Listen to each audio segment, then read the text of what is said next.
నమస్తే, welcome to our channel TGTV. వార్తా కథనాలపై విశ్లేషణ కార్యక్రమం మార్నింగ్ న్యూస్ కు స్వాగతం. నేను మీ జర్నలిస్ట్ సత్య.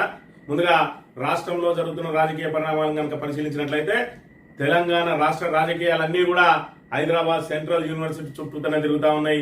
400 ఎకరాల భూమి ఏదైతే ఉన్నదో హైదరాబాద్ సెంట్రల్ యూనివర్సిటీకి సంబంధించిన దాన్ని మరి ఇక్కడ రియల్ ఎస్టేట్ వ్యాపారానికి దాన్ని ఏదైతే లాక్కునే ప్రయత్నం చేస్తా ఉన్నారో, బయోడైవర్సిటీని పూర్తిగా అక్కడ ఉన్న అడవులను నీలమట్టం చేసి మరి ఇక్కడ జంతువులు పక్షులు అవన్నింటినీ కూడా అక్కడ నుంచి తరిమేసి మరి 30-40 జేసీబీలతోటి రాత్రికి రాత్రి మరి అడవిని నీలమట్టం చేసే ప్రయత్నాలను విద్యార్థులు ఎక్కడికక్కడ అడ్డుకుంటా ఉన్నారు. మరోవైపు రేవంత్ రెడ్డి వ్యాఖ్యలు ఏవైతే ఉన్నాయో వాటిని తీవ్రంగా పరిగణిస్తున్న విద్యార్థులు మరి ఇక్కడ ఉద్యమాన్ని ఉధృతం చేసే దశలో వారి మీద నిన్నటి రోజున 2 సార్లు లాఠీ చార్జ్ చేయడం కూడా జరిగింది. మరోవైపు చూసుకున్నట్టయితే ముఖ్యమంత్రి రేవంత్ రెడ్డికి నిన్నటి రోజున కోర్టులలో చుక్కెదురైంది. ఉన్నత కోర్టులలో హైదరాబాద్ లో ఈయన చేస్తున్న ఏదైతే హెచ్యుకు సంబంధించిన భూముల చదును కార్యక్రమానికి అడ్డుకట్ట వేసింది. అక్కడ హైదరాబాద్ హైకోర్టు మరి అక్కడ మీరు పనులను తక్షణం నిలిపివేయాలి, రేపు దీని మీద విచారణ కొనసాగిస్తాం, తదుపరి ఆదేశాలు వచ్చే వరకు కూడా నిలిపివేయాలని చెప్పి ఈ రోజుకు వాయిదా వేసింది కోర్టు. ఒకవైపు హైకోర్టులో ఈ విధంగా ఉంటే సుప్రీంకోర్టుకు సంబంధించి ఫిరాయింపు ఎమ్మెల్యేల మీద ఇక్కడ విచారణ జరిపిస్తున్నటువంటి సుప్రీంకోర్టు మరి ఇక్కడ ముఖ్యమంత్రి చేసిన వ్యాఖ్యలను తీవ్రంగా తప్పుపట్టింది. ఇప్పటికే మరి ఇక్కడ కవితకు బెయిల్ ఇచ్చే విషయంలో ఇక్కడ బీఆర్ఎస్ అక్కడ బీజేపీ రెండు మరి ఇక్కడ బెయిల్ కోసం కుమ్మక్కైనాయి అని చెప్పి ఏదైతే సుప్రీంకోర్టు మీద అనుచిత వ్యాఖ్యలు చేసిందో అప్పుడే ఒకసారి మొట్టికాయలేసింది. మళ్ళీ ఇక్కడ ఏదైతే అసెంబ్లీ సాక్షిగా రేవంత్ రెడ్డి మరి ఇక్కడ ఎవరి మీద కూడా వేటు పడది, అటోళ్ళు ఇటొచ్చిన వేటు పడది, ఇటోళ్ళు అటొచ్చిన వేటు పడది అని చెప్పి మరి ఇక్కడ బహిరంగంగా వ్యాఖ్యలు చేయడం, అది నిండు అసెంబ్లీలో వ్యాఖ్యలు చేయడం. ఒక అసెంబ్లీలో ఒక మంత్రి గాని ముఖ్యమంత్రి గాని గౌరవప్రదంగా మాట్లాడాలి, ఆయన మాట్లాడిందనంటే మరి చట్ట పరిధికి లోబడి మాట్లాడాలని చెప్పినప్పటికీ కూడా మరి ఇక్కడ చెప్తే కూడా మరి ఒకవైపు హరీష్ రావు ఆ రోజు గుర్తు కూడా చేసిండు ఇలాంటి వ్యాఖ్యలు సబబు కాదని. అయినప్పటికీ కూడా వినకుండా ఆయన ఏదైతే చేసిండో ఆ వ్యాఖ్యలను మరి తీవ్రంగా తప్పుపట్టింది సుప్రీంకోర్టు. ఇలాంటి మరోసారి పునరావృతం కావద్దు. గతంలో ఒకసారి మరి ఇక్కడ వార్నింగ్ ఇవ్వడం జరిగింది, అయినప్పటికీ కూడా ముఖ్యమంత్రి వైఖరిలో మార్పు లేదని చెప్పి కూడా తీవ్రంగా హెచ్చరించిన పరిస్థితిని మనం ఇక్కడ చూడవచ్చు. మరి ఇక్కడ ఒకవైపు విద్యార్థుల మరి నిరసనల హోరు, అదే విధంగా వాళ్ళ ఉద్యమం ఉధృతం అవుతా ఉన్నది. తెలంగాణ ఉద్యమాన్ని తలపించే విధంగా యూనివర్సిటీలో విద్యార్థులందరినీ బంధించినా కూడా వాళ్ళు పెద్ద ఎత్తున నిరసన కార్యక్రమాలు యూనివర్సిటీ కేంద్రంగా చేస్తా ఉన్నారు. మరోవైపు వాళ్లకు బయట యూనివర్సిటీ నుంచి కూడా మద్దతు పెరుగుతా ఉన్నది. మరోవైపు హైకోర్టు జోక్యం చేసుకోవడంతో హెచ్సియు భూముల్లో మరి ఇక్కడ ప్రభుత్వం అబాసు పాలైందని చెప్పక తప్పదు. ఎందుకంటే హెచ్సియు అనే ఆవిర్భావం అనేదే మరి ఇక్కడ చట్టసభల ద్వారా చట్టం చేసి మరి హైదరాబాద్ సెంట్రల్ యూనివర్సిటీ ఏర్పడ్డది. హైదరాబాద్ సెంట్రల్ యూనివర్సిటీకి తెలంగాణ ఉద్యమానికి ఇక్కడ లింకు మొదలైంది. అసలు హైదరాబాద్ సెంట్రల్ యూనివర్సిటీ ఏర్పడడానికే తెలంగాణ ఉద్యమమే ప్రధాన కారణం. 1969లో ఏదైతే మొదటిసారి తొలి తెలంగాణ ఉద్యమం, ప్రత్యేక తెలంగాణ ఉద్యమం ఏదైతే జరిగిందో దానికి సంబంధించి ముల్కీ రూల్స్ మరి ఇక్కడ తీసుకొచ్చి ఆ ముల్కీ రూల్స్ ను అక్కడ జయాంధ్ర ఉద్యమంతో వాళ్ళు వ్యతిరేకించిన తర్వాత మళ్ళీ ఆ 6 పాయింట్స్ అనే 6 సూత్రాల పథకాన్ని తీసుకొచ్చి 6 సూత్రాల్లో భాగంగా ఇక్కడ ఒక పెద్ద యూనివర్సిటీ ఏర్పాటు చేయాలని చెప్పి చట్టసభలలో ఇందిరాగాంధీ 1974లో యూనివర్సిటీ ఏర్పాటు చేస్తూ 2300 ఎకరాల భూమిని మరి ఇక్కడ కేటాయించింది. మరి ఇక్కడ హెచ్సియు జరిగిన అన్యాయం ఏంది అని అంటే ఆ 2300 ఎకరాలు కూడా ఈ హెచ్సియు పేరిట రిజిస్ట్రేషన్ కాకపోవడమే ప్రభుత్వాలకు మరి ఇక్కడ ఆ భూములను అమ్ముకోవడానికి ఊతమిచ్చిందనే విషయాన్ని మనం ఇక్కడ ప్రధానంగా గమనించాలి. 2300 ఎకరాలున్న హెచ్సియు భూమిని ఇప్పటికే అనేక రకాలుగా ప్రభుత్వం సుమారు 810 ఎకరాలను అందులో నుంచి లాగేసుకున్నది. ఇప్పుడున్నది కేవలం 1500 ఎకరాలు మాత్రమే. 2003లో ఉమ్మడి ఆంధ్రప్రదేశ్ లో చంద్రబాబు తన మిత్రునికి 400 ఎకరాలు దారాదత్తం చేస్తే ఆ తర్వాత వచ్చిన రాజశేఖర్ రెడ్డి దాన్ని మరి ఆ భూములను రద్దు చేసిండు, కేటాయింపులు రద్దు చేసిండు. 2006లో వాళ్ళ హైకోర్టుకు వెళ్తే ఆ హైకోర్టులో మరి ఇక్కడ అప్పటి కాంగ్రెస్ ప్రభుత్వం, ఆ తర్వాత వచ్చిన బీఆర్ఎస్ ప్రభుత్వం కూడా మరి ఇక్కడ తీవ్రంగా వాళ్ళను వ్యతిరేకించి దానికి సంబంధించిన సాక్ష్యాధారాలు అన్నింటినీ కూడా కోర్టుకు సబ్మిట్ చేయడంతో మరి అనేక 18 సంవత్సరాల పాటు ఆ యొక్క మరి ఆ విచారణ జరిగి చివరకు హైకోర్టులో ఆ భూములు ప్రభుత్వానికే చెందుతాయని తీర్పు వచ్చింది. ఆ తర్వాత మరి సుప్రీంకోర్టుకు వెళ్తే సుప్రీంకోర్టులో కూడా మరి ఇక్కడ ప్రభుత్వానికి చెందినాయని అంటే ఇక్కడ రేవంత్ రెడ్డి వచ్చి 3 నెలల్లోనే నేను సుప్రీంకోర్టు పోయి తెచ్చిన అంటాడు. వినటోడు మరి ఇక్కడ వినటానికి చెప్పటం లోకం అన్నట్టు రేవంత్ రెడ్డి నోరు తెరిస్తే అబద్ధాలేదు, అందరికీ తెలిసిన విషయమే. 18 సంవత్సరాల పాటు ఒకవైపు వాదనలు జరిగి ఆ 18 సంవత్సరాల తర్వాత తీర్పత్తాయి, మీరు ఎవరేం చేయలేదు, తీర్పచ్చే మోపుకు ఏదైతే గద్దె మీద ఉన్నాడో నేనే మొత్తం తెచ్చిన అంటా ఉన్నాడు. ఇప్పటికే ఆయన మాటలతోటి కాంగ్రెస్ ప్రభుత్వమే అబాస్పాలైంది. ఒకవైపు మరి అది ప్రభుత్వ భూమి అని అన్న తర్వాత ప్రభుత్వ భూమిని మళ్ళీ యూనివర్సిటీకి అప్పగించాల్సి ఉండగా మేమే దాన్ని వాడుకుంటాం, మేమే దాన్ని అమ్ముకుంటాం అని మా ప్రభుత్వానికి సంబంధించింది అని చెప్పి ఏదైతే ఆయన రియల్ ఎస్టేట్ వ్యాపారం చేయాలని చూస్తా ఉన్నాడో మరి ఇక్కడ విద్యార్థుల ఉద్యమం తీవ్రమవుతున్నది. అన్ని పార్టీలు, అన్ని పక్షాలు, మేధావులు, సినీ ప్రముఖులు, మరి ఇక్కడ వ్యాపార రంగ వ్యక్తులు, అదే విధంగా క్రీడాకారులు కూడా ప్రతి ఒక్కరు కూడా మరి దీన్ని తీవ్రంగా వ్యతిరేకిస్తున్న పరిస్థితి మనం ఇక్కడ గమనించవచ్చు. అయినప్పుడు కూడా రేవంత్ రెడ్డి మరి మొండిగానే ముందుకు సాగుతూ ఉంటే ఈ రోజు కోర్టు అయితే మరి అడ్డుకట్ట వేసింది. అయినప్పటికీ కూడా కోర్టు అడ్డుకట్ట వేసినా కూడా కోర్టు ఆర్డర్ వచ్చే వరకు కూడా మనం మేము చదును పనులు చేస్తామని చెప్పి మధ్యాహ్నం కూడా తీర్పొస్తే సాయంత్రం ఏదైతే ఆ కోర్టు ఆర్డర్ చేతికి వచ్చే వరకు కూడా చదును కార్యక్రమం పనులు నిర్వహిస్తూనే ఉన్నారు. మరి ఈ రకంగా ఒకవైపు మరి రేవంత్ రెడ్డి చేసే ఏదైతే ఆ జంతుజాలం, జీవజాలం ఏవైతే అందులో మరి ఇక్కడ తలదాచుకుని ఉన్నాయో రేవంత్ రెడ్డి వాటిని మరి ఏదైతే దాన్ని చదువు చేసే కార్యక్రమం చేస్తా ఉన్నాడో దాంతో అవన్నీ కూడా మరి జీవాలన్నీ బయటికి మరి జనారణ్యంలోకి అడుగుపెట్టిన పరిస్థితిని కూడా మనం ఇక్కడ ప్రధానంగా చూడవచ్చు. ఇక్కడ చూసుకున్నట్టయితే మరి వాటి స్థలానికి మనం వెళితే మన స్థలాల్లోకి అవి రాక తప్పలేదు అనే విషయాన్ని మనం ఇక్కడ గమనించాలి. దీన్ని కూడా డిలీట్ చేయించిండ్రు. మరి ఇక్కడ ఏదైతే ఇలా బయటకు వస్తా ఉన్నాయో ఆ జీవాలు అవన్నింటినీ కూడా మరి ఇక్కడ జనావాసాల్లోకి వచ్చి ఇక్కడ ఈ జింకలకు ఇక్కడ వ్యక్తి నీళ్లు పెడతా ఉన్నాడు.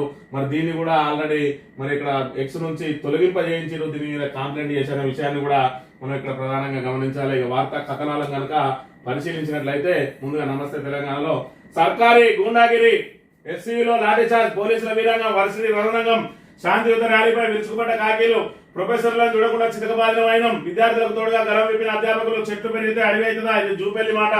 తెలంగాణ సర్కార్ దమనకాండ, రాజ్యసభలో బీఆర్ఎస్ ధ్వజం, పర్యావరణానికి సర్కార్ ద్రోహం, అటవీ శాఖకు ఆర్ఎస్ ప్రవీణ్ కుమార్ ఫిర్యాదు, పరిపాలన చేరగాక రేవంత్ దుశ్చర్యలు, భూములను కాపాడింది మా సర్కారే అంటున్న కవిత, కాంగ్రెస్ పార్టీది హరిత సంవాదం, వర్సిటీ భూమిపై చీకటి ఒప్పందం అంటున్న జగదీష్ రెడ్డి, రేవంత్ కు జనం బుద్ధి చెప్పి తీరుతారంటున్న ప్రశాంత్ రెడ్డి, మేధావులారా ఎందుకు మౌనం, రండి ప్రజల పక్షాన నిలబడదామని చెప్పి దేశపతి పిలుపు, ఉద్యమ నాటి రోజులు గుర్తొస్తున్నాయని చెప్తున్న ఎర్రోల శ్రీనివాస్, రియల్ మాఫియాకు ప్రోత్సాహం అంటున్న ప్రోత్సాహాన్ని కేంద్ర మంత్రి ధర్మేంద్రకు దాసోజు నివేదన అని చెప్పి మరి ఇక్కడ చూసుకున్నట్టయితే విద్యార్థుల మీద ఏ రకంగా లాఠీ ఛార్జీలు చేస్తా ఉన్నారు వాళ్ళు, మరి వాళ్ళ భూములను వాళ్ళు కాపాడుకోవడానికి ఏదైతే ప్రయత్నం చేస్తా ఉన్నారో వాళ్ళ మీద దమనకాండ నడుస్తా ఉన్నది, వాళ్ళ మీద విచ్చలవిడిగా లాఠీ ఛార్జీలు కూడా చేస్తున్న పరిస్థితిని మనం ఇక్కడ ప్రధానంగా చూడవచ్చు. యూనివర్సిటీలోకి ప్రవేశించి మరి వాళ్ళు ఏదైతే తమ భూములు తాము కాపాడుకోవాలి యూనివర్సిటీ భూములు అని చెప్పి శాంతియుతంగా మరి ఇక్కడ నిరసన చేస్తా ఉంటే వాళ్ళ మీద ఏ విధంగా లాఠీ చార్జ్ చేస్తా ఉంటారు.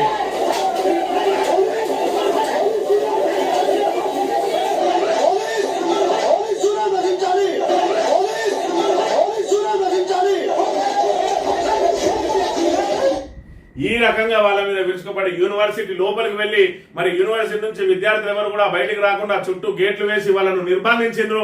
అయినప్పటికీ కూడా వాళ్ళు యూనివర్సిటీలో శాంతియుతంగా నిరసన తెలుపుతూ మరి ఆ లైబ్రరీ నుంచి ఇంకో అకాడమీ బ్లాక్ వరకు అని లేదంటే అక్కడ బ్లాక్ నుంచి క్యాంటీన్ వరకు అని చెప్పి నిరసనగా ర్యాలీలు చేస్తా ఉంటే ఆ ర్యాలీ మీద కూడా విరుచుకు పడతా ఉన్నారు.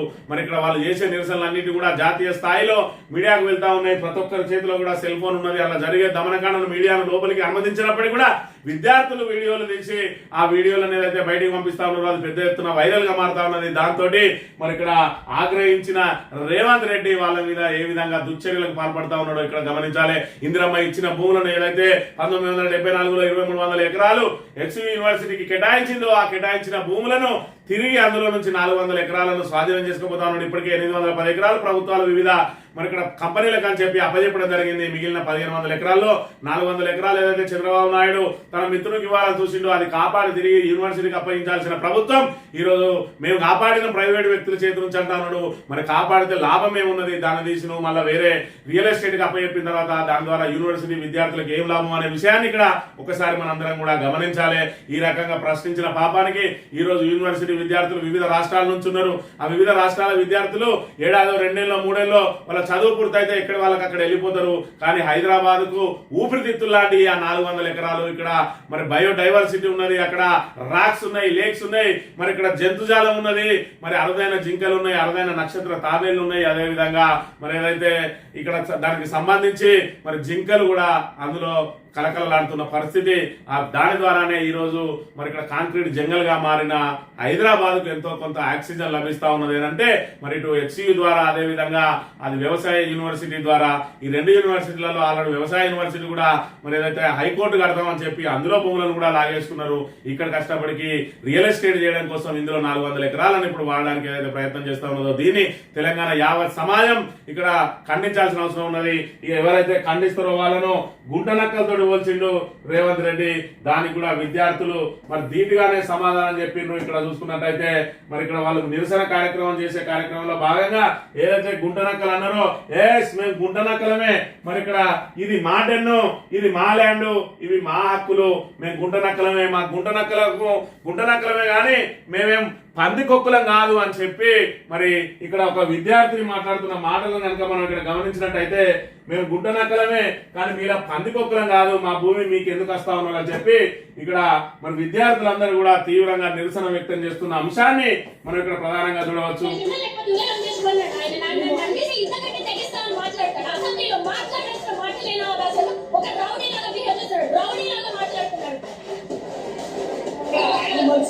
ఇదంతా కూడా గుంటనక్కల అని చెప్పి అసెంబ్లీలో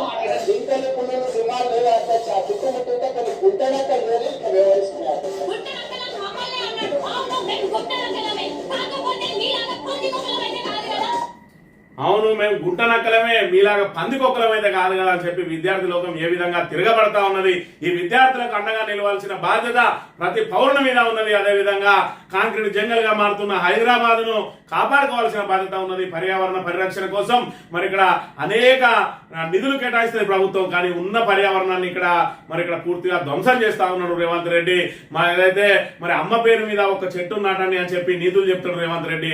మరి ఈ రకంగా మరి పెరిగిన చిట్టడిని ఏ విధంగా ధ్వంసం చేస్తా ఉన్నాడో ఇక్కడ తెలంగాణ ప్రజానికం అంతా కూడా గమనించాలి.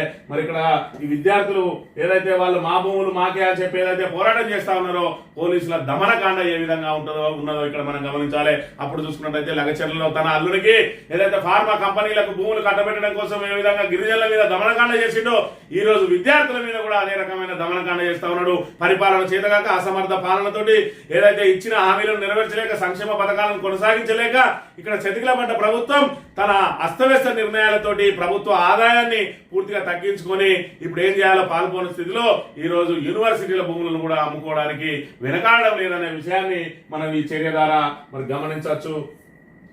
పర్యావరణాన్ని కాపాడాలంటూ ఉద్యమించిన హైదరాబాద్ సెంట్రల్ యూనివర్సిటీ విద్యార్థుల వీపులు కలిగాయి. పిల్లలు ప్రొఫెసర్లను కూడా చూడకుండా బుధవారం పోలీసులు లాఠీలు వీరంగం చేశాయి. చదువుల తల్లి నిలయాన్ని కరకు కాకి గుట్ల రణరంగంగా మార్చివేశారు. ఇది పేరు గొప్ప కాంగ్రెస్ ప్రజాపాలన ఇందిరమ్మ రాజ్యం అన్నారు. ఈ రోజు ఎమర్జెన్సీని విధిస్తా ఉన్నారు. ఈ రోజు హెచ్సిలో ఎమర్జెన్సీ విధించారు, మొన్నటి రాక లగచర్లలో ఎమర్జెన్సీ విధించారు.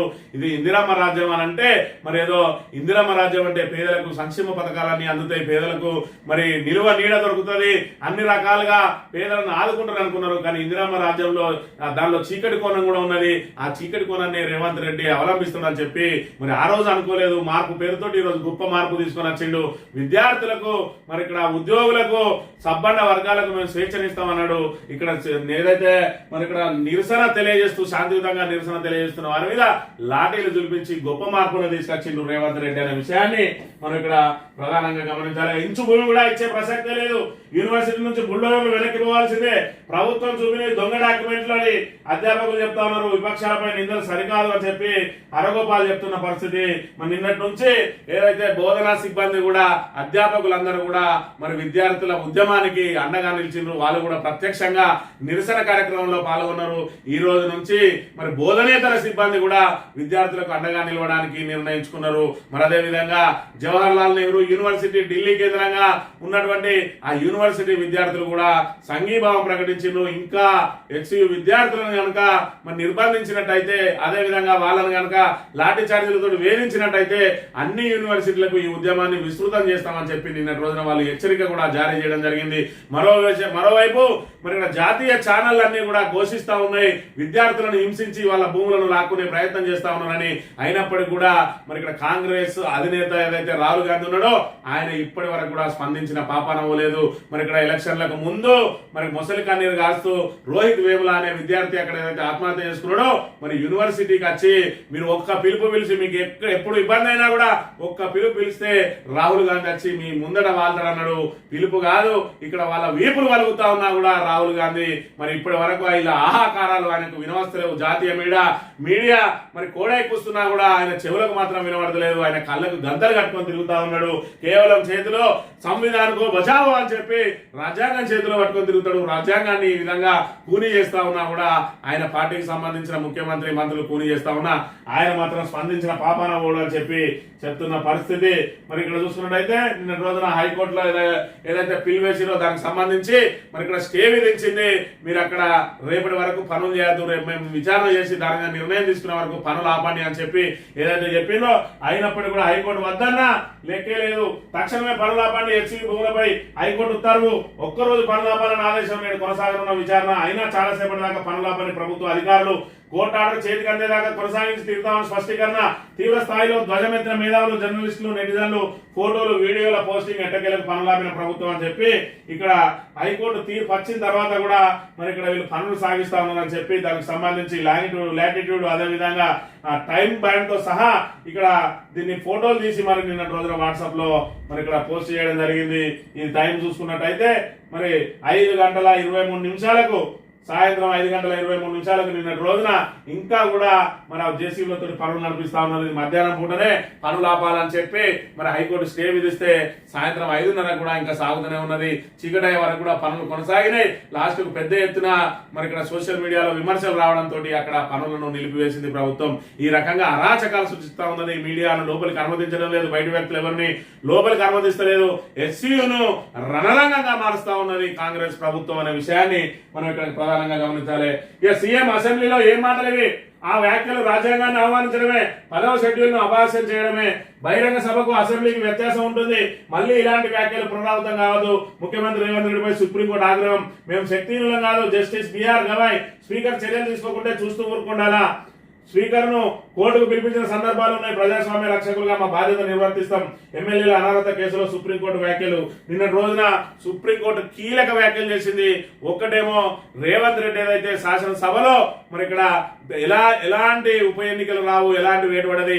ఆ రోజు కాంగ్రెస్ వాళ్ళు అలా చేరితే ఉప ఎన్నికలు వచ్చినాయా, ఇప్పుడు ఎందుకు వస్తాయని చెప్పి మాట్లాడిండు.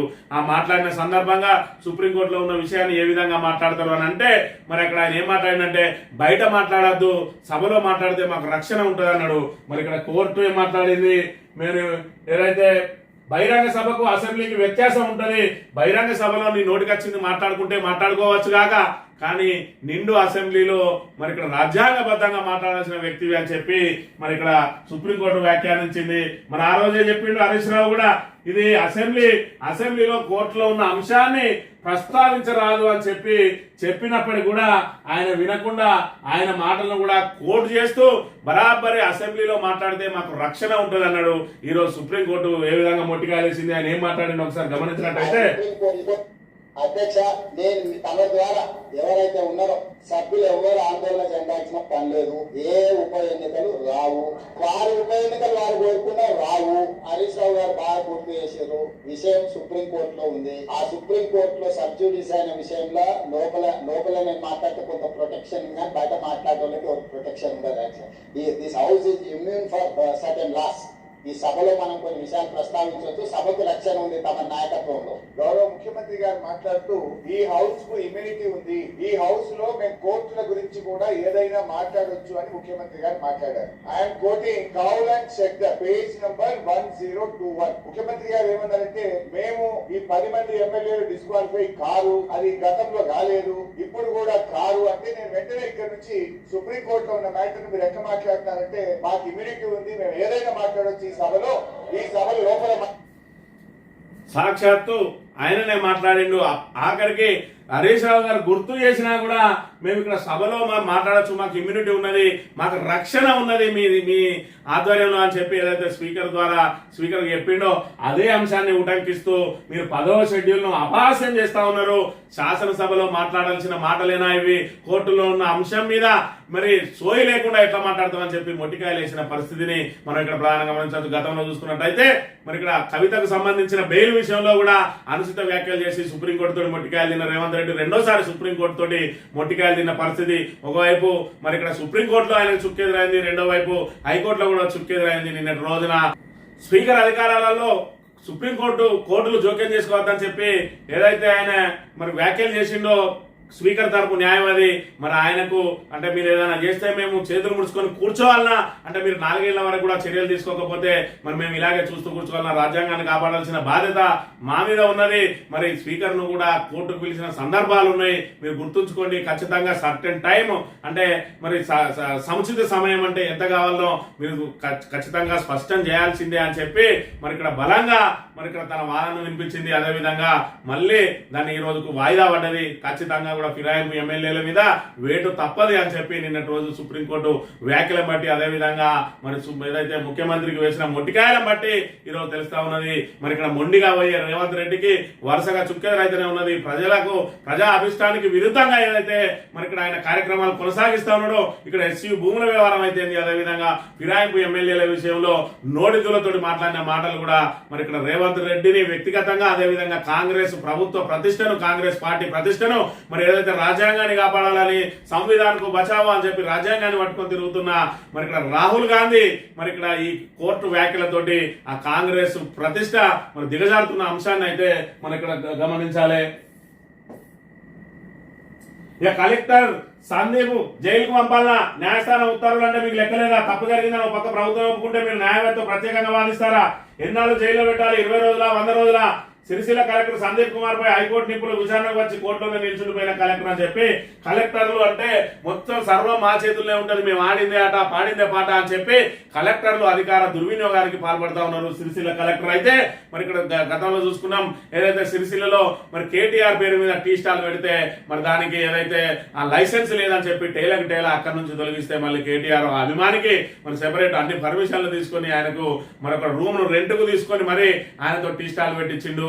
మరి అదేవిధంగా పాల కేంద్రాన్ని కూడా బంద్ చేయడానికి ప్రయత్నం చేస్తే రైతులందరూ రోడ్డెక్కి నిరసన తెలియడంతో మళ్ళీ ఆయన దాని నుంచి విరమించుకున్నాడు. ఈ రకంగా ప్రజా వ్యతిరేక విధానాలకు పాల్పడుతూ ఏదైతే నష్టపరిహారం కోసం R&R ప్యాకేజ్ కోసం మరి ఇక్కడ కోర్టుకు వెళ్లి కోర్టు నుంచి ఆర్డర్ తీసుకొచ్చుకుంటే మరి ఆ కోర్టు ఆర్డర్ ప్రకారం వాళ్ళకి నష్టపరిహారం చెల్లించాల్సిన కలెక్టరు మీరు కోర్టును తప్పుదో పట్టించి ఈ రోజు ఆర్డర్ తీసుకొచ్చుకున్నారని చెప్పి ఏకంగా హైకోర్టు ఇచ్చిన మరి ఆర్డర్ కాపీని మీరు తప్పుడు కాపీ, మీరు కోర్టును ఏదైతే మన తప్పుడు ముఖం పట్టించిండు అని చెప్పి మరి కోర్టులో సవాల్ చేయాల్సిన కలెక్టర్ మరి ఏకంగా క్రిమినల్ కేసు నమోదు చేయించిండు. దాంతో ఆమె కాస్ పిటిషన్కి వెళ్తే ఈయనను మరి కోర్టు పిలిపించింది. కోర్టు పిలిపించి మేమిచ్చిన ఆర్డర్ని తప్పనడానికి నువ్వెవరు, అసలు నువ్వేమనుకుంటావు అని చెప్పి నేను జైలు పంపనువా, నీలాంటి వాడు రేపు ఒకవేళ మరి ప్రధాన కార్యదర్శి కనుక అయినట్టు ఉంటే మరి చీఫ్ సెక్రటరీ అయినట్టు ఉంటే రాష్ట్ర పరిస్థితి ఏ విధంగా ఉంటది, మమ్మల్ని తప్పుపడతావా అని చెప్పి ఈయనను 2 గంటల పాటు అందులో నిలబెట్టింది. ఇక కలెక్టర్లు ఏ మేరకు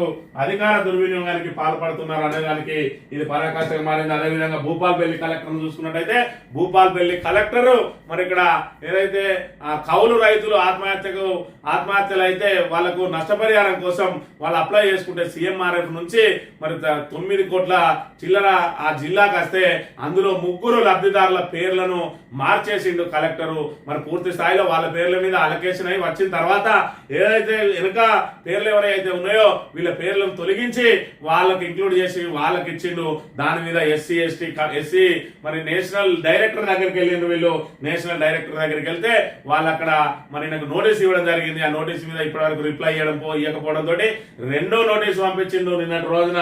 మరి ఇక్కడ కలెక్టర్ జయశంకర్ భూపాల్పల్లి డిస్టిక్ తెలంగాణ అని చెప్పి ఈయనకు ఎవరైతే director doctor G Sunil Kumar Babu director పంపించిండు. మరి ఇక్కడ నోటీస్, రెండో నోటీస్ పంపించిండు. ఈ రెండో నోటీసుకు సంబంధించి national commission for scheduled caste నుంచి మరి ఆయన డైరెక్టర్ గా ఉన్నాడు. ఆయన రెండో నోటీస్ పంపించిండు. రెండో నోటీసులో సూటిగా అడిగిండు ఆయనను ఒకటే ప్రశ్న, మన please inform whether or not ex gratia amount has been disbursed to the kith and kin of late Sri Ramila Malaya. Please furnish categorical information as yes or no. ఇక్కడ రామిల్ల మల్లయ్య అనటానికి సంబంధించిన ఎక్స్గ్రేషియాను మీరు ఇచ్చిండ్రా ఇయ్యలేదా సూటిగా సమాధానం చెప్పుండ్రి అని చెప్పి అడిగిండు. ఒకవేళ ఇచ్చినట్టయితే in case the above one is yes, please furnish the details of disbursement of ex gratia amount. మీరు ఒకవేళ ఇచ్చి ఉంటే మరి వాళ్ళకి ఏ విధంగా ఇచ్చినో దానికి సంబంధించిన డీటెయిల్స్ ఇవ్వండి. If the answer is no, then ఎందుకు ఇయ్యలేదు, దానికి కారణం ఏంది, వాళ్ళను లబ్ధిదారులుగా తొలగించి వేరే వాళ్ళను చేర్చాల్సిన అవసరం ఏమొచ్చింది, దానికి సంబంధించిన ఇయ్యండి అని చెప్పి, ఒకవేళ మీరు కనుక ఇక్కడ అటెండ్ కాకపోతే ఖచ్చితంగా మరి మీరు క్రిమినల్ కేసులు ఎదుర్కోవాల్సి వస్తుందని చెప్పి ఖచ్చితంగా మీరు ఎదుట హాజరు కావాల్సి వస్తుందని చెప్పి సీరియస్ గా నిన్న రోజున నోటీస్ ఇచ్చింది.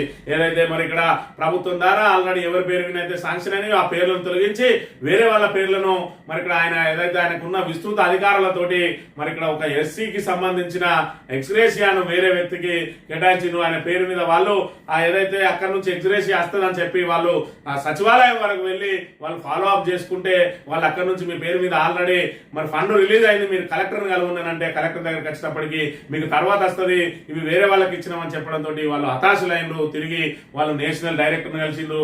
సచివాలయానికి వెళ్తే అట్లా ఇయ్యరాదు, ఖచ్చితంగా మీ పేరు మీద వచ్చింది మీకే ఇయ్యాలని చెప్తారు. కలెక్టర్ దగ్గరికి వస్తే అది మేము తర్వాత మళ్ళీ వేరే లిస్ట్ మీద పెడతాం అంటాడు. దాంతో ఏం చేయాలో పాల్పోక నేషనల్ ఎస్సీ కమిషన్ డైరెక్టర్ ను కలిసిండ్రు.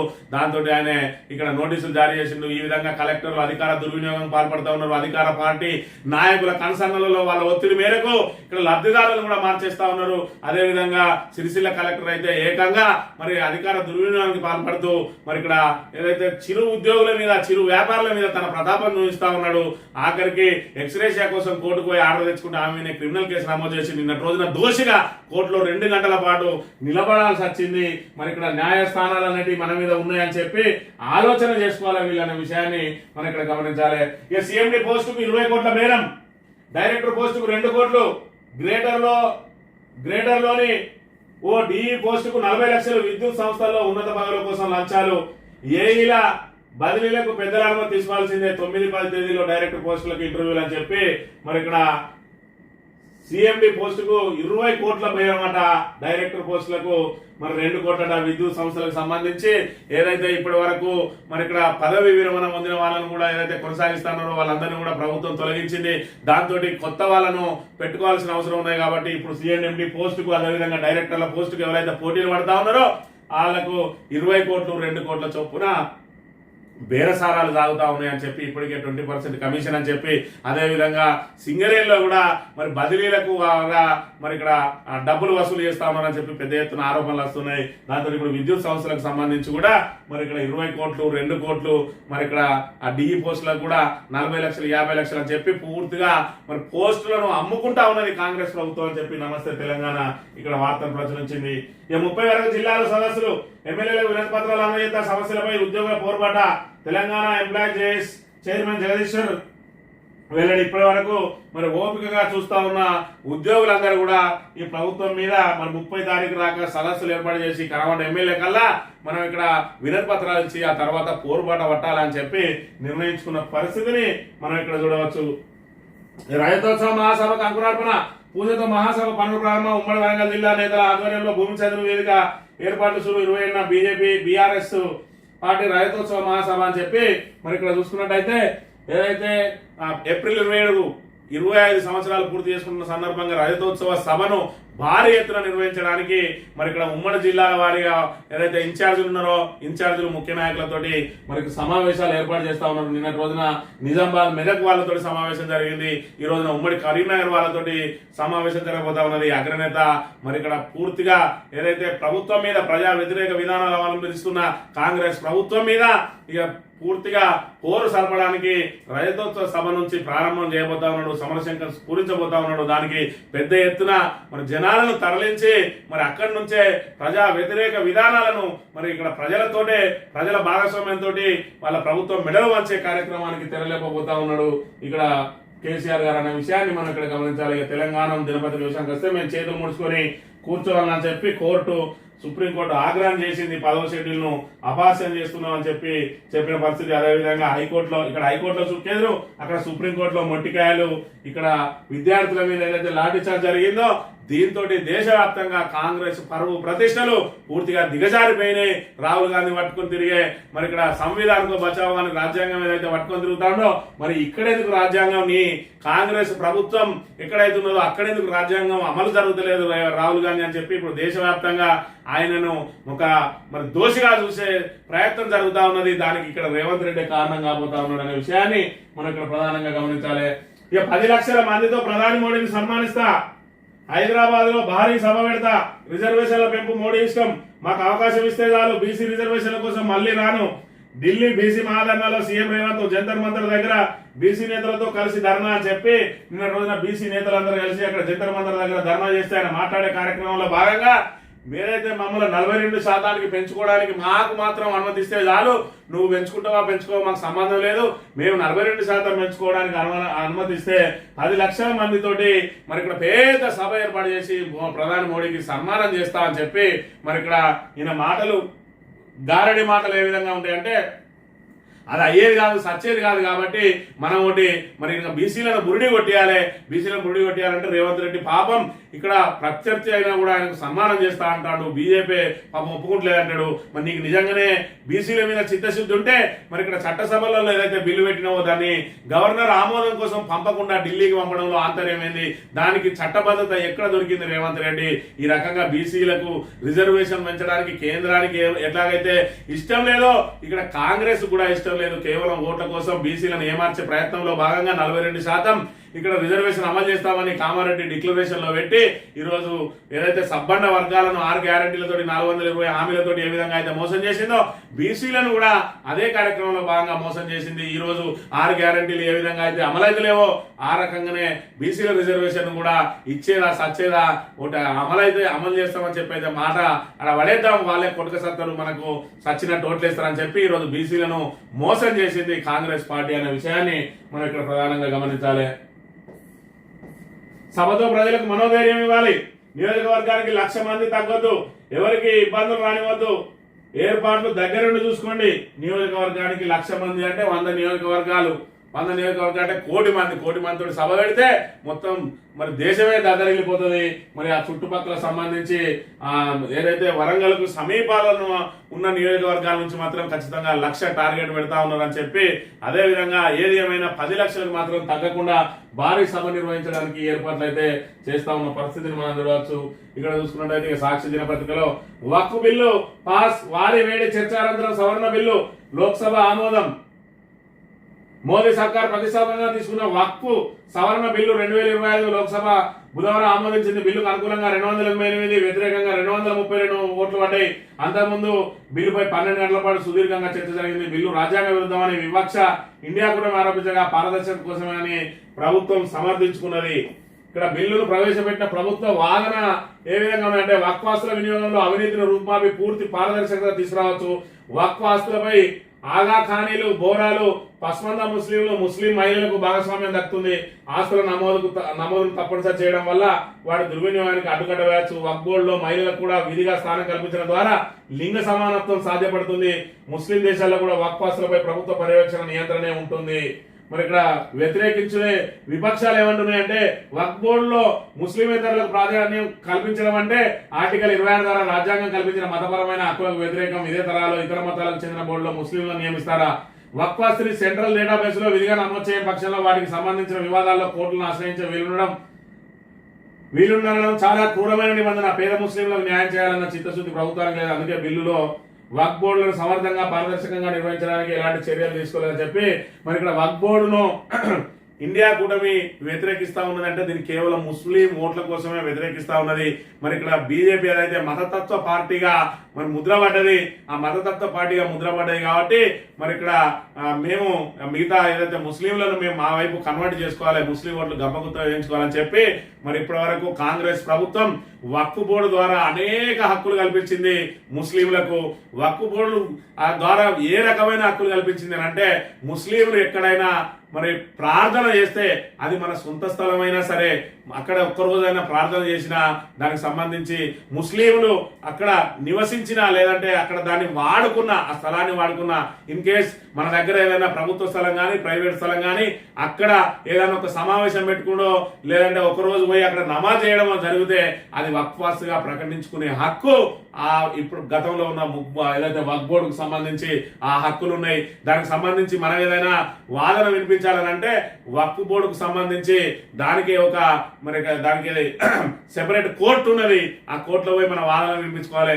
అందులో ఎవరు ఉంటారంటే ఇద్దరు ముస్లిం జడ్జిలు, ఇద్దరు ముస్లిం లాయర్లు, ఇద్దరు ముస్లిం ఎమ్మెల్యేలు, ఇద్దరు ముస్లిం ఎంపీలు, మొత్తం మంది ముస్లింలే ఉంటారు. అది మన ప్రైవేట్ స్థలమైనా కూడా ఒక్కరోజు అలా ప్రార్థన చేసినట్టు ఆధారం కనుక చూపించినట్టయితే ఆ భూమి వాళ్ళకే చెందుతుంది. అది మరి ఇక్కడ మాదే అని చెప్పి వాళ్ళు ఏదైతే క్లెయిమ్ చేసుకునే ప్రయత్నం చేస్తారో ఆ ప్రయత్నం చేసిన రోజు మరి మనం కాదు అని చెప్పి మనం పోతే ఆధారాలు మనకు వాళ్ళది కాదు అని మనమే ఆధారాలు చూపించాలి. ఎవరైతే క్లెయిమ్ చేస్తారో ఇది మా భూమి అని చెప్పి వాళ్ళకి ఎలాంటి పేపర్ ఉండాల్సిన అవసరం లేదు. మనం పెట్టిన పేపర్లు ఏవైతే ఉన్నాయో ఇవి తప్పు అని కనుక వాళ్ళు కొట్టేస్తే మనం కోర్టుకు పోయే విలువ లేదు. దాన్ని పూర్తిగా వక్ఫ్కు అప్పచెప్పాలి. ఇలాంటి దుర్మార్గమైన మరి ఇక్కడ నిబంధనలు అన్ని కూడా వక్ఫ్ బోర్డులో పెట్టి ఈ రోజు వక్ఫ్ బోర్డుకు సంబంధించి మరి ఇక్కడ అనేక ఆస్తులన్నిటి కూడా ఎక్కడ పడితే అక్కడ ఇది మాదే ఆస్తి అని చెప్పి వక్ఫ్ బోర్డు స్వాధీనం చేసుకున్నది. అదేవిధంగా వక్ఫ్ బోర్డు ద్వారా అన్యాక్రాంతం కూడా అయినాయి. వాళ్ళకి సంబంధించిన వాళ్ళు ఎవరైనా ఉంటే ఎవరు ఆస్తులు ఆక్రమించుకున్నా కూడా పట్టించుకున్న పాపాన పోలేదు. కానీ ప్రైవేట్ ఆస్తులను స్వాధీనం చేసుకోవడానికి అయితే ప్రయత్నం చేసింది. ఏదేమైనా వక్ఫ్ బోర్డు బిల్లు అనేది మాత్రం ఖచ్చితంగా అందరూ స్వాగతించాల్సిన అంశమే అనే విషయాన్ని అయితే మనం గమనించాలి.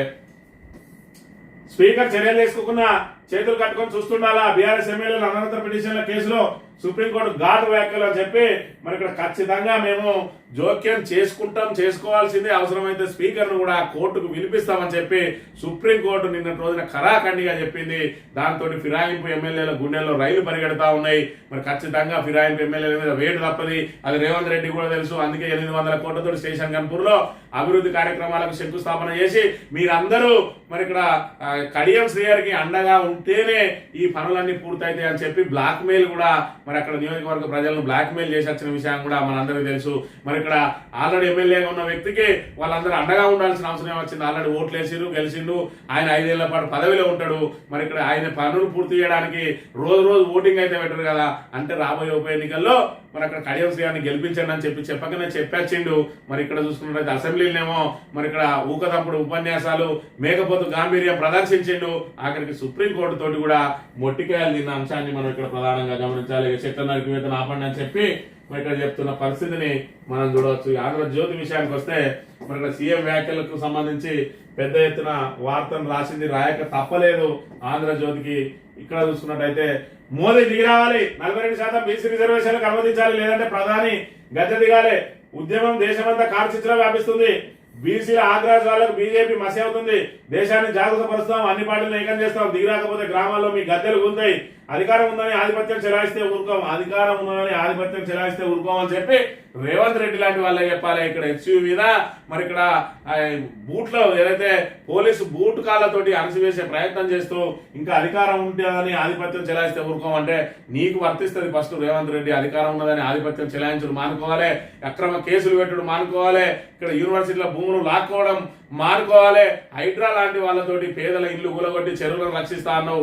ఇక్కడ ఉన్న మరి ఇక్కడ అటవీ సంపద అంతా కూడా నాశనం చేస్తా ఉన్నావు. ఈరోజు హెచ్యూ విషయంలో మరి పూర్తిగా దోషిగా ఇక్కడ రేవంత్ రెడ్డి నిలబడమే కాదు, కాంగ్రెస్ పార్టీనే దోషిగా నిలబెట్టిండనే అంశాన్ని మరి తెలంగాణ సమాజం అంతా కూడా గమనించాలి. చెట్ల నరికివేత ఆపండి అని చెప్పింది. ఇక్కడ పెద్ద ఎత్తున మరి ఇక్కడ ప్రధాన వార్తగా ప్రచురించిన పరిస్థితిని మనం ఇక్కడ ప్రధానంగా చూడవచ్చు. ఇక విస్తరణ విరామం ఇంకా నిర్ణయానికి రాని కాంగ్రెస్ అధిష్టానం వక్ఫ్ బిల్పై ఏఐసిసి బీజేపీ మంత్రివర్గ విస్తరణపై ఈ నెల 2వ వారంలో నిర్ణయం చెప్పి వక్ఫ్ బోర్డు గురించి మరి ఇక్కడ కాంగ్రెస్ కి ఎందుకే ఇంత ఆరాటం అని అంటే అది కాంగ్రెస్ కాదు కాంగ్రెస్ అని చెప్పి మరి ఇక్కడ పూర్తిగా కాంగ్రెస్ నిర్ణయాలన్నీ ముస్లిం పక్షపాతంగానే ఉంటాయి. ఎందుకు అని అంటే కాంగ్రెస్ కు ప్రధాన అపోజిట్ ఎవరంటే బీజేపీ అంటేనే హిందుత్వం అంటే బీజేపీ కాబట్టి ముస్లింలను ఆటోమేటిక్ గా కాంగ్రెస్ కు దగ్గర ఉంటారు కాబట్టి వాళ్ళను కాపాడుకునే ప్రయత్నంలో భాగంగా మరి వీళ్ళు అధికారంలో ఉన్నప్పుడు అన్ని రకాల మరి వాళ్ళకి అధికారాలు ఇచ్చారు. వక్ఫ్ బోర్డుకు ఇందాక చెప్పుకున్నట్టు మరి ఇక్కడ వాళ్ళు ఒక్కరోజు నమోదు చేసినా కూడా ఆ స్థలం వాళ్ళదే అని క్లెయిమ్ చేసుకునే అధికారం కూడా ఇచ్చింది కాంగ్రెస్ అని అంటే మరి ఇక్కడ తప్పిదారి మళ్ళొకసారి కేంద్రం కనుక వచ్చినట్టు ఉంటే మరి ఇక్కడ మహిళలందరూ కూడా బుర్కాలు వేసుకొని తిరగాలని చెప్పి డిమాండ్ పెట్టినా పెడుతుంది కాంగ్రెస్. అంతటి మరి నీచానికి కూడా దిగజారడానికి వెనకాడది ఇది ముస్లింల కోసం అనే విషయాన్ని మనం ఇక్కడ ప్రధానంగా గమనించాలి.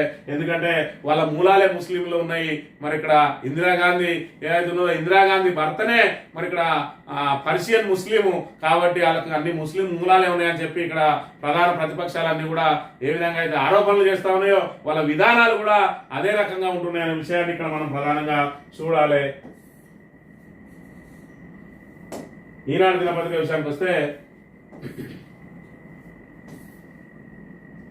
స్పీకర్ నిర్ణయం వచ్చినప్పుడు కోర్టులు స్పందించకూడదు అని చెప్పి మరి ఇక్కడ ఉప ఎన్నికలు రావని సీఎం అనడం 10వ షెడ్యూల్ ను అభాస్యం చేయడం అని చెప్పి ఇటు బీఆర్ఎస్ ఎమ్మెల్యే ఏదైతే ఫిరాయింపు ఎమ్మెల్యేలకు అదే విధంగా ముఖ్యమంత్రికి ఏకకాలంలో షాక్ ఇచ్చింది నిన్నటి రోజున సుప్రీంకోర్టు అనే విషయాన్ని అయితే మనం ఇక్కడ గమనించాలి. ఏది ఏమైనా కూడా ఖచ్చితంగా ఉప ఎన్నికలు తప్పవు.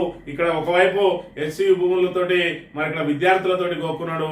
ఆ విద్యార్థులనే మరి ఇక్కడ ఏదైతే పావులుగా వాడుకొని 2023లో అధికారంలోకి రావడానికి కాంగ్రెస్ రావడానికి విద్యార్థులను ఏ విధంగా రెచ్చగొట్టిండు. తాము వచ్చిన మొదటి సంవత్సరంలోనే 2 లక్షల ఉద్యోగాలు ఇస్తా అన్నాడు. మరి కేసీఆర్ ఇచ్చిన 30,000 ఉద్యోగాలను అలా కలుపుకొని అంత కొడితే 57,000 ఇవ్వలేదు అని అంటే మరి నిజంగానే మొత్తం రేవంత్ రెడ్డి ఇచ్చిందన్నా కూడా అందులో సగం కూడా వాళ్ళు చెప్పిన దానిలో సగం కూడా చేయలేదు. విద్యార్థులను నిట్ట నిలువున మోసం చేసిండు, నిరుద్యోగులను నిట్ట నిలువున మోసం చేసిండు, గురుకులాలను మృత్యుకోరాలుగా మార్చిండు, హైడ్రా పేరుతోటి పూర్తిగా రియల్ ఎస్టేట్ ను కుదేలు చేసిండు. రాష్ట్ర ఆదాయం పూర్తిగా కుంటుపడిపోయింది. ఇప్పటికే 1,58,000 కోట్ల అప్పు చేసిండు. మరి ఇక్కడ అవి జాలదన్నట్టు ఈ రోజు యూనివర్సిటీ భూములు అమ్మడానికి మరి ఇక్కడ పెద్ద ఎత్తున ప్రయత్నం చేస్తా ఉన్నాడు. ఒకవైపు మరి ఇక్కడ ఫ్యూచర్ సిటీ అంటాడు, అదే విధంగా 4th సిటీ అంటాడు, అక్కడ ఏఐ సిటీ అంటాడు. మరి ఇక్కడనేమో మేము పరిశ్రమల కోసం అంటాడు. పరిశ్రమలను మరి ఇక్కడ హైదరాబాద్ కు లంగ్స్ లాంటి అంటే ఊపిరితిత్తులు లాంటి ఆ భూములనే తీసుకోవాల్సిన అవసరం వచ్చింది. నువ్వు ఏదైతే 4th సిటీ పెడతానో ఆ 4th సిటీలో ఈ పరిశ్రమలను డెవలప్మెంట్ చేసుకుంటే అయ్యేదేంది పోయేదేంది. మరి ఇక్కడ ఇప్పటికే ట్రాఫిక్ నానా ఇబ్బందులు అయితే ఉన్నది. హైదరాబాద్ కూడా మరో బెంగళూరుగా మారబోతా ఉన్నది అని చెప్పి అయినా ఇంకా కూడా కాంక్రీట్ జంగల్ గానే మారుస్తా ఉన్నాడు. ఇక్కడ అరుదైన చెట్లు, అరుదైన మరి ఇక్కడ జంతువులు, అరుదైన పక్షులు, అరుదైన సరీసృపాలున్న ఆ అడవిని మరి సర్వనాశనం చేసి ఈ రోజు ఒకప్పుడేమో మరి ఇక్కడ ప్రకృతి కోసం ప్రకృతిని విధ్వంసం చేస్తే అది మన మీదే మళ్ళీ ప్రకోపిస్తుందని చెప్పి మరి ఇక్కడ నీతి వ్యాఖ్యలు చెప్తారు రేవంత్ రెడ్డి. చేసేదేమో ఇగో ఇలాంటి పనులు చేస్తాడు. మరి ఈ సమయంలో కనుక ఉప ఎన్నికలు వచ్చినట్టయితే కాంగ్రెస్ ను మరి భూస్థాపితం చేయడానికి మరి ఇక్కడ అన్ని సబ్బండ వర్గాల ప్రజలు ఏదైతే మరి ఇక్కడ 6 గ్యారంటీలు ఇస్తామని చెప్పి మహిళలకు 2,500 ఇస్తామని మహిళలను మోసం చేసి మరి ఇక్కడ 2,000 4,000 చేస్తా అని చెప్పి పెన్షన్దారులను మోసం చేసి మరి ఇక్కడ రైతులను 12,000 ఇస్తా 15,000 ఇస్తా అని చెప్పి 12,000కి పరిమితం చేసి ఒక విడత ఎగ్గొట్టి ఇంకో విడత 6,000 ఇప్పటి వరకు కూడా 6,000 మరి అందరి ఖాతాలో పడకుండా రైతులను వేధిస్తూ రుణమాఫీ సగానికి సాపదుట్టి బోనస్ ను బోగస్ చేసి అన్ని రకాల ఇబ్బందులు పెట్టి ఇక్కడ కాళేశ్వరం మీద కుట్రలు అన్ని సాగునీరు రాకుండా ఈరోజు గోదావరిని ఎడారిగా మార్చి ఈ పాపం అంతా కూడా రేపు శాపంగా మారి రాబోయే ఉప ఎన్నికలు కనుక జరిగితే కాంగ్రెస్ కు డిపాజిట్ కూడా రాకుండా ప్రజలు నడుంగట్టి ముందుకు సాగుతారు. విద్యార్థులే ఏదైతే విద్యార్థులు అదేవిధంగా నిరుద్యోగులే ఇప్పుడు ముందుండి కాంగ్రెస్ ను భూస్థాపితం చేయడానికి నడుంగడతారనే విషయం రాబోయే రోజుల్లో తేలనున్నది. ఇది ఈ రోజు మార్నింగ్ న్యూస్. తిరిగి రేపు వెళ్దాం. Thank you very much.